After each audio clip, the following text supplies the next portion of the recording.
أما بعد فأعوذ بالله من الشيطان الرجيم بسم الله الرحمن الرحيم ولله على الناس حج البيت ومن استطاع إليه سبيلا وقال رسول الله صلى الله عليه وسلم من حج لله فلم يرفث ولم يفسق مات كيوم ولدته أمه او كما قال علیہ الصلاۃ والسلام۔ ایک مرتبہ محبت سے درود شریف پڑھ لو، اللہم صلی علی محمد وعلی محمد وعلی محمد وبارک تعالی ابراہیم۔ میرے عزیز دوستوں، محترم بزرگوں، اللہ سبحانہ و تعالیٰ نے ہمیں اتنا پیارا دین دیا ہے کہ جو ہماری زندگی کے تمام جانب اور تمام امکانات کو کور کرتا ہے۔ انسان کی فزیکل نیڈز، ہماری mental needs, psychological needs, nutritional needs اور اسپریچول نیڈز، جو روحانی اور اللہ سبحانہ و تعالیٰ سے محبت ہے، وہ سب پورا ہوتا ہے۔ اور اللہ تعالیٰ نے اس میں ایسی عبادات رکھ دی ہیں اور ایسے معاملات رکھ دیے ہیں جو ہر وقت ہمیں جگائے رکھتے ہیں۔ یعنی اللہ نے جو مقصد بتایا انسانوں کے دنیا میں آنے کا، وہ اللہ کی عبادت ہے۔ وما خلقت الجن والانس الا لیعبدون۔ مومن کی جو اصل معراج ہے وہ اللہ کی محبت ہے۔ اللہ کی محبت، ہمارے بزرگ فرماتے ہیں کہ یہ ایسا جیسے پہلے زمانے میں اسٹیم انجنز ہوتے تھے نا، تو وہ اسٹیم اتنی پاورفل چیز ہوتی تھی کہ وہ انجن کو چلاتی تھی، اور اگر آپ اس انجن کو دھکا دینے لگ جائیں، you can't do it, you take 100، اور دھکا دے بھی لیں تھوڑا سا تو چھوڑ دیں گے تو ختم ہو جائے گا۔ بس اسٹیم ایسی پاور ہے کہ ونس یو اگنیٹ دیٹ پاور تو وہ انجن چلتا رہتا ہے۔ تو اللہ کی محبت ایک ایسی پیاری چیز ہے کہ وہ اگر انسان کے اندر آ جائے تو وہ خود اعمال پہ لگاتی بھی ہے، گناہوں سے روکتی بھی ہے۔ اعمال سے لگاتی ہے کہ میرا خالق جس نے میرے اوپر اربوں خربوں احسان کیے ہوئے ہیں، وہ میرے سے کچھ مانگ رہا ہے تو میں کیوں نہ کروں۔ گناہوں سے اس طرح روکتی ہے کہ میرے خالق مالک کے جس پہ احسانات ہیں، پھر میں اس کی نمک حرامی کروں، اسی کے کان سے، اسی کی آنکھ سے، اسی کی ناک سے، اسی کے ہاتھ سے، اسی کے دیے ہوئے مال کو حرام استعمال کروں۔ اب اللہ نے اپنی محبت کے لیے بہت سارے راستے رکھے ہیں، وہ راستے پورے کرنے سے اللہ کی محبت میں اضافہ ہو جاتا ہے۔ بعض راستے فرض ہیں، بعض واجب ہیں، بعض مستحب ہیں، بہت سارے راستے ہیں۔ ان فرض میں ہمیں معلوم ہے اسلام کے جو ستون ہیں وہ 5 ستون ہیں۔ اسلام جو ہے وہ 5 ستونوں پہ کھڑا ہے۔ بنیادی جو ہے بنی الاسلام علی 5، جو مرکزی حدیث ہے، شہادت ان لا الہ الا اللہ، لا الہ الا اللہ کہنا، و اقام الصلاۃ و ایتاء الزکاۃ و صوم رمضان و حج البیت، نماز روزہ زکوٰۃ حج۔ اب یہ حج جو ہے یہ اسلام کا خاتم الفرائض ہے، آخری فریضہ۔ اب چونکہ حج کا موسم ہے اور حج کی درخواستیں، حج کی بکنگز ہو رہی ہیں اور اکثر گروپس تو کافی آدھے بھر بھی چکے ہیں، اور ابھی وقت ہے کہ ہم حج کی درخواستیں دیں، تو اس لیے ضروری ہے کہ میں کچھ باتیں عرض کروں کہ حج کی اہمیت کیا ہے اور حج کرنا کیسے ضروری ہے اور اس میں کیا باتیں ہمیں پیش نظر رکھنی چاہیے۔ تو پہلی بات تو ہم یہ سمجھیں کہ حج اسلام کا فریضہ ہے، 5، یعنی ایک تو بہت سارے اور فرض ہوتے ہیں نا، ایک وہ فرض جو بنیاد ہے، ستون ہے، اور اس لیے اللہ تعالیٰ نے حج کا جب تذکرہ قرآن مجید میں فرمایا تو عجیب انداز سے فرمایا۔ نماز کا ذکرہ فرمایا تو اللہ نے فرمایا، اللہ فرماتے اقیم الصلاۃ، نماز قائم کرو، آرڈر ہے۔ زکوٰۃ کا آتوا الزکاۃ، زکوٰۃ دو، حاکمانہ انداز، بادشاہی کا انداز اللہ کا۔ روزے کی بات آئی تو اللہ فرماتے کتب علیکم الصیام، تم پہ روزہ فرض کیا گیا ہے، حاکمانہ انداز۔ حج کے فرض کرنے کی بات آئی، اللہ تعالیٰ نے انداز ہی بدل دیا۔ اللہ نے فرمایا وللہ، پہلے اپنا نام لے، اللہ کی محبت کی خاطر، علی الناس، لوگوں پر ضروری ہے، حج البیت، اللہ کے گھر کا ارادہ کرنا یعنی حج کرنا، من استطاع الیہ سبیلا، جو اس کی شروع اپنی محبت سے کیا کہ میری ہے تو فرض لیکن میری محبت کی خاطر آ جاؤ میرے گھر کی زیارت کرنے۔ اور اشارہ اس بات میں بھی ہے کہ اللہ کی محبت کا سب سے اسٹرانگ شاٹ جو لگتا ہے وہ حج میں لگتا ہے۔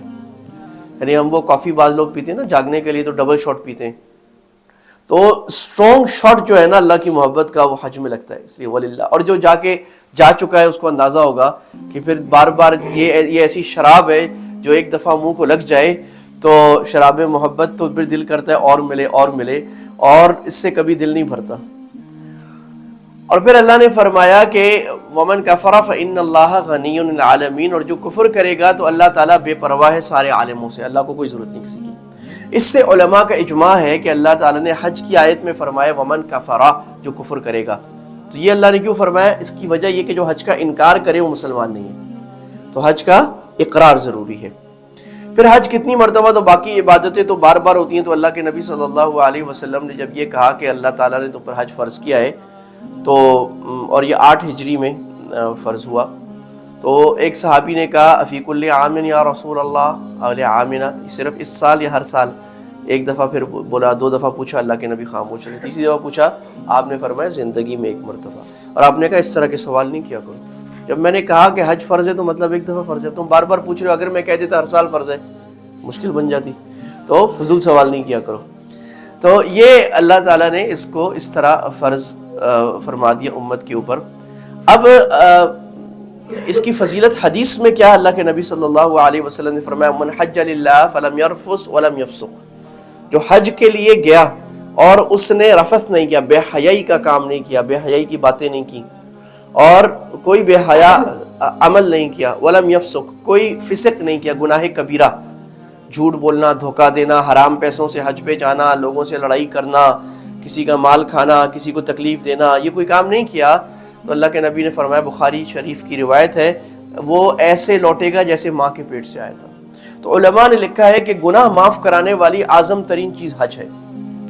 ایک عمرو بن العاص رضی اللہ عنہ، جو اسلام سے پہلے مسلمانوں کے خلاف لڑنے والے، مسلمانوں کو بہت زد پہنچانے والے بہت سے غزوات میں تھے، جب وہ اور خالد بن ولید یہ ساتھ آ کے مسلمان ہوئے 7 ہجری میں، جب یہ آئے تو انہوں نے کہا کہ یا رسول اللہ، ہم نے اتنا اسلام کے خلاف کام کیا ہے، مسلمانوں کو کتنے صحابہ شہید ہوئے ہماری وجہ سے، تو ہماری معافی کیسے ہوگی؟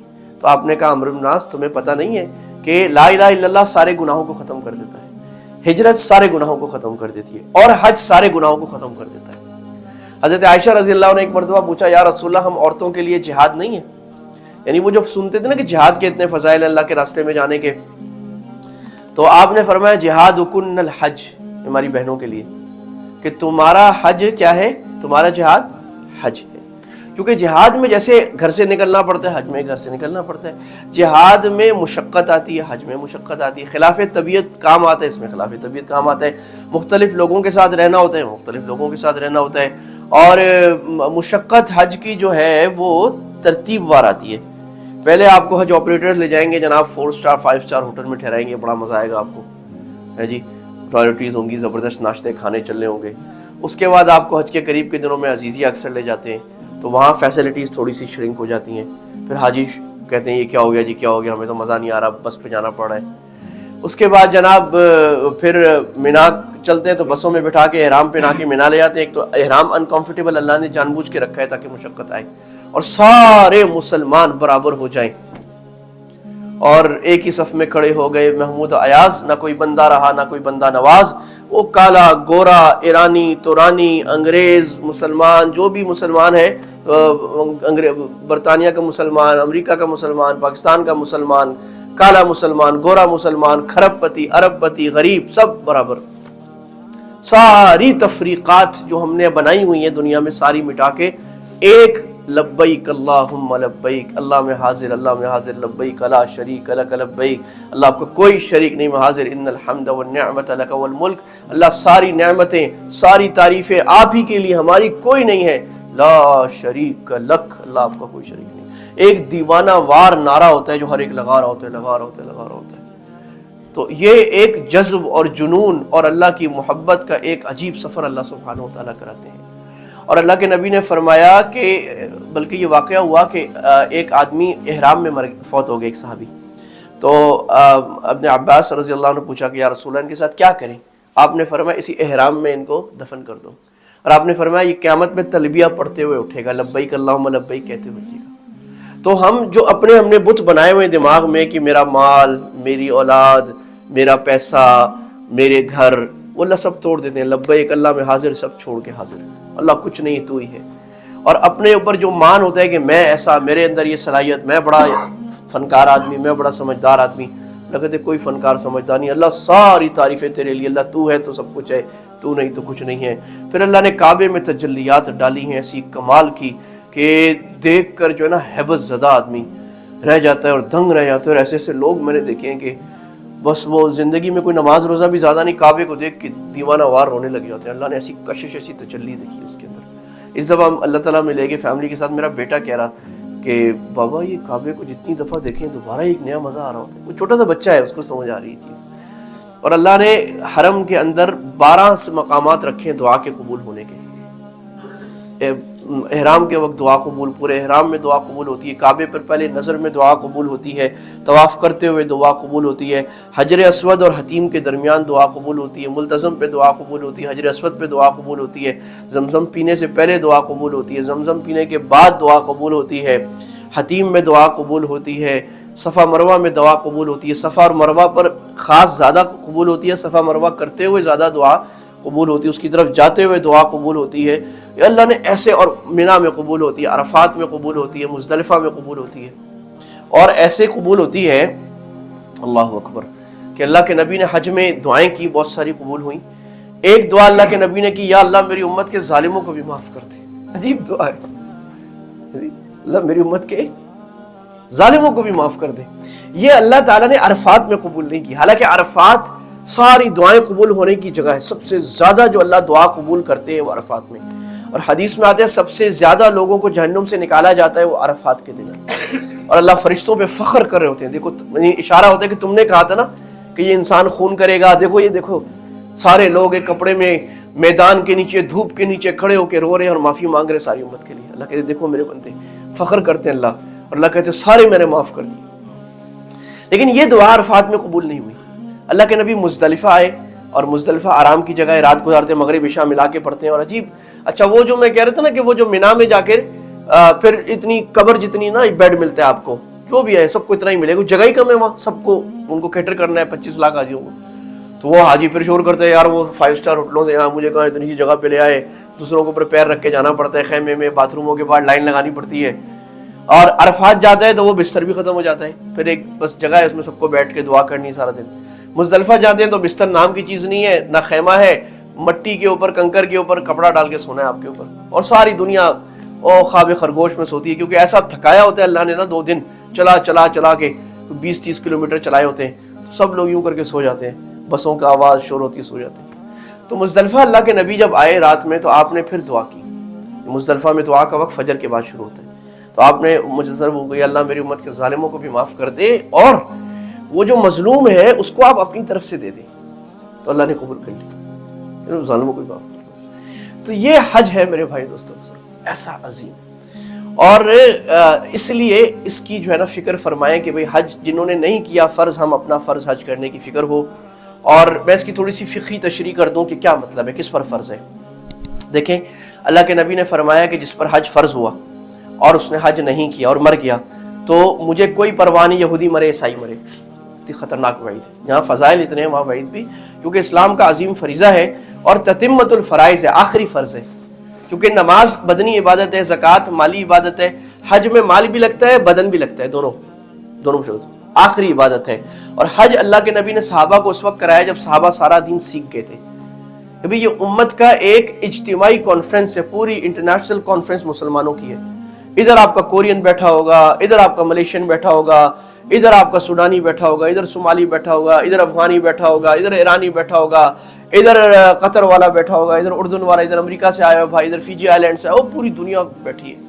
ہماری دعوت والے فرماتے ہیں دعوت کا کتنا بڑا موقع ہے کہ ساری دنیا میں دعوت دینی ہے، اب یہاں پر ساری دنیا آ گئی، یہیں پر دعوت دو، سب کو بھی دین کی بات کرو۔ تو یہ پورے عالم میں مسلمانوں کے جو اللہ تعالیٰ نے ایک جسم ایک جان بنائے نا مسلمانوں کو، انما المؤمنون اخوہ، سارے مسلمان آپس میں بھائی بھائی، اس کا مظہر نظر آتا ہے، سارے بھائی سب ایک ہی فکر میں، بھائی نماز حرم میں مل جائے، بھاگو بھاگو بھاگو، بھائی جگہ صحیح مل جائے، بھائی زمزم مل جائے، بھائی ہم پہلے حج میں پہنچ جائیں صحیح وقت پہ، سب کی ایک ہی فکر ہے، اور سارے اللہ کو راضی کرنے کے لیے دعائیں کرنے کے لیے آئے ہوئے، وہ اپنی اپنی زبانوں میں پتہ نہیں کتنی 70 زبانوں میں دعائیں ہو رہی ہیں وہاں پر اللہ کے سامنے۔ تو یہ اتنی بڑی پیار کی چیز ہے کہ ساری مسلمان امت جمع ہے، تو امت پنے کا جو احساس ہے نا، اللہ کے نبی امت بنا کے گئے، ہم ٹولیوں میں بٹ گئے، ہم فرقوں میں بٹ گئے، وہ وہاں حج میں سمجھ میں آتا ہے۔ تو ایک تو بات یہ ہو گئی کہ بھئی ہم اس کی فکر کریں. دوسرا جو فرمایا نا من استطاع الیہ سبیلا، دوسرے پارے میں جہاں حج فرض کیا گیا ہے کہ جو حج کا راستہ رکھے، تو کس پر فرض ہے؟ پہلی بات جس کے پاس اتنے پیسے ہیں کہ وہ جو مناسب حج کا پیکج ہے وہ لے سکتا ہے، جانے کا، آنے کا اور وہاں رہنے اور کھانے پینے کا خرچہ ہے. نمبر 2، جتنے دن وہ حج پہ جائے گا اپنے بیوی بچوں کی خرچہ ہے اس کے پاس، تو یہ اس کے پاس گروسریز کا خرچہ وہ چھوڑ کے جا سکتا ہے. اتنے جس کے پاس پیسے اس پر حج کیا ہے جی. اب بعض لوگ کہتے ہیں جی میں پہلے بیٹیوں کی شادی کرا لوں، یہ غلط بات ہے کہ بیٹیوں کی شادی کرانے کا کوئی ذمہ داری اس طرح نہیں کہ آپ حج فرض کو لیٹ کریں. بعض کہتے ہیں میری شادی ہوگی پھر جاؤں گا، تو اس سے پہلے مر گئے تو کیا ہوگا؟ اللہ کے نبی فرما رہے ہیں کہ ماتا یہودی. تو جس کو اللہ نے اتنی وسعت دی ہے، اتنے سارے پیسے دیے ہیں، تو اس پر فرض ہے کہ وہ حج کا رخت سفر باندھے اور حج کے لیے جائے. پھر ایک چیز جو بہت ضروری حج کے لیے علماء فرماتے ہیں اور قرآن حدیث سے بھی ثابت ہے کہ اچھے ساتھی تلاش کیے جائے. علماء نے پہلے زمانے لکھا، پہلے زمانے میں کاروانس جاتے تھے، تو بھئی نیک لوگوں کے ساتھ حج کیا جائے. تو اب آج کل گروپس ہیں، تو یہ دیکھا جائے کہ بھی اچھے گروپس کے ساتھ یا اچھے لوگوں کے ساتھ میں جائیں، تاکہ اس میں آج کل ماشاءاللہ کافی سالوں سے یہ ٹرینڈ ہو گیا کہ کوئی نہ کوئی عالم، کوئی نہ کوئی مفتی ساتھ ہوتے ہیں. تو اچھے علماء، اچھے مفتیان کرام، اچھے نیک لوگ کہ وہ آپ کو گائیڈ کریں. معاملہ یہ ہے کہ اللہ کے نبی نے جب حج کیا تھا تو صحابہ سارا دین سیکھ چکے تھے نا، آخر میں کیا تھا. آپ کا حج تو آپ کی وفات سے بس سال پہلے تھا، وفات سے بلکہ چند ماہ پہلے تھا. تو لیکن ہم ابھی دین سیکھے ہوئے نہیں ہیں، ہمیں تو نماز صحیح طرح نہیں آتی، نماز کے مسائل نہیں آتے، بنیادی مسائل نہیں آتے. تو اب اگر علماء کے ساتھ آپ حج کرتے ہیں تو وہ آپ کو بنیادی دین بھی سکھا رہے ہوتے ہیں، مسائل بتا رہے ہوتے ہیں، اور وہاں پر سارے لوگ پریشان ہوتے ہیں. وہاں پر جو آخری 2-3 دن ہے نا، وہاں علماء کی بڑی ویلیو، مفتیان کرام کی بڑی ویلیو بن جاتی ہے. ہر آدمی آ رہا تھا مفتی صاحب میں دم تو نہیں پہ گیا، دم تو نہیں پہ گیا، خطرہ ہوتا ہے دم تو نہیں پڑ گیا. تو اس میں یہ ہے کہ پہلے سے آپ جب سیکھ کے جائیں گے تو دم نہیں نکلے گا، اور پہلے سے پتہ کر کے جائیں، پہلے سے سیکھتا. حج کی تیاری پہلے سے کر کے جائیں، پہلے سے ٹریننگ سیشنز ہو رہے ہوتے ہیں. یوٹیوب کی ویڈیوز بھی اچھے علماء کی ہیں، تو ٹریننگ سیشن لیں آپ کہ جی ہم نے حج کیسے کرنا ہے، اس کا مقصد کیا ہے، اس کی روح کیا ہے، اور کیسے ہم حج میں حاجی بن کے آ جائیں. ایسے نہ ہو کہ جیسے جائیں احرام اتارا تو ساتھ میں اللہ کا دین بھی اتار دیا ہم نے، ایسے نہ ہو بھائی. تو بھائی ہم حج پہ واپس آئیں تو ہماری توبہ قبول ہو گئی ہو، ہماری زندگی میں تبدیلی آ گئی ہو. اور یہ علامت ہوا کرتی تھی حاجی کی کہ حاجی جب آتا تھا تو اس کی زندگی میں مثبت تبدیلی آ جایا کرتی تھی، دین کے اندر اللہ کے گناہ چھوڑنے والا بن جاتا تھا، فرض پورا کرنے والا بن جاتا تھا. تو اس کی فکر ساتھ میں ہو جاتی ہے کہ حج میں آدمی یہ کام کر لے. تیسری بات یہ کہ بھی جب آپ حج میں جائیں تو وہاں کے اصول ضابطے ضرور مانیں. یہ ہمارے بھائی بہت سارے یہ کام کرتے ہیں کہ وہاں جاتے ہیں تو پھر وہاں کا لا نہیں مانتے. تو یہ مینڈیٹری ہے. In every country you are residing obeying the law is mandatory by Quran. اطیعوا اللہ و اطیعوا الرسول امر منکم. یا یو کے میں آپ لوگ ہیں تو یہاں کے لاز ماننا فرض ہے. اگر آپ نہیں مانتے تو گورنمنٹ تو آپ کو جو فائن لگائے گی، اللہ بھی گناہ دے گا. یہ کیونکہ دس از دا ڈسپلن، اللہ کے نبی نے سکھایا ہے ہمیں رول آف لا کو ماننا. اب وہ سعودی حکومت جو ہے وہ پوری دنیا کے لوگوں کو سنبھال رہی ہے، اور دنیا کا بہترین نظام ہے حاجیوں کو سنبھالنے کا. اگر ہم پاکستان والوں کے پاس ہوتا نا پھر تو بڑا مسئلہ خراب ہو رہا ہوتا، پریشانی ہوتی، کرپشن ہوتی، پتہ نہیں کیا کچھ چل رہا ہوتا، کچرا ہوتا. وہ پوری دنیا کے لوگ، پڑھے لکھے، غیر پڑھے لکھے، ان پڑھ، ہر قسم کے جنگلی قسم کے لوگ بھی آ رہے ہیں اور ان کو سنبھالنے. اور میں اللہ مجھے لے جا رہا ہے کب سے، بچپن سے، تو میں جب ہر سال کوئی نیا نظام ہوتا ہے، ہر سال حاجیوں کی بہتری کے لیے نیا سسٹم ہوتا ہے. اب وہ جو اصول ضابطے بنائے ہیں کہ بھئی یہاں سے لمبا چلو، اس وقت میں آپ اندر نہیں جا سکتے، احرام والا جا سکتا ہے، یہ ہماری بہتری کے لیے بنائے، اجتماعی انٹرسٹ کو دیکھ کے. لہٰذا اصول ضابطے ضرور مانیں. اگر گروپ آپ کو کوئی اصول بتائے اس کو ضرور مانیں، پڑھ کے جائیں، سمجھ کے جائیں، تاکہ آپ کو تکلیف نہ ہو. اگر آپ اصول ضابطے نہیں مانیں گے آپ، اور یہ اپنی زندگی کی عادت بنائیں کہ follow the rules, follow the discipline.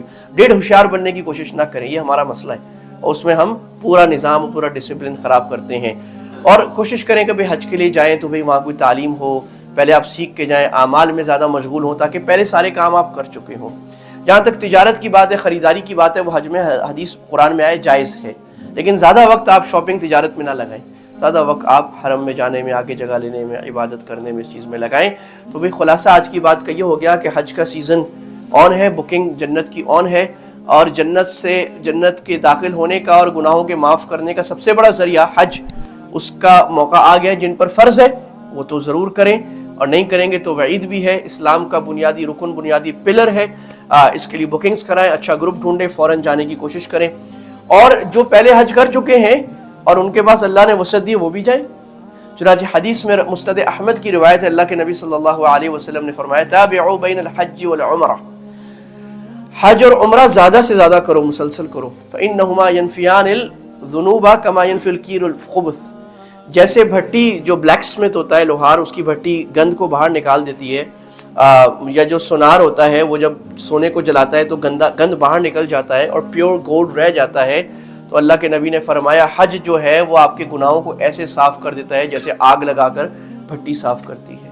تو حج و عمرہ زیادہ کرنا، بار بار جانا. اور میں نے کہا کہ ایمان کا پاور شاٹ ہے، ایمان کا ٹربو بوسٹ ہے، یہ ایمان کا اللہ کی محبت کا اعمال میں آنے کا ایسا زبردست قسم کا ذریعہ اللہ نے دیا ہے.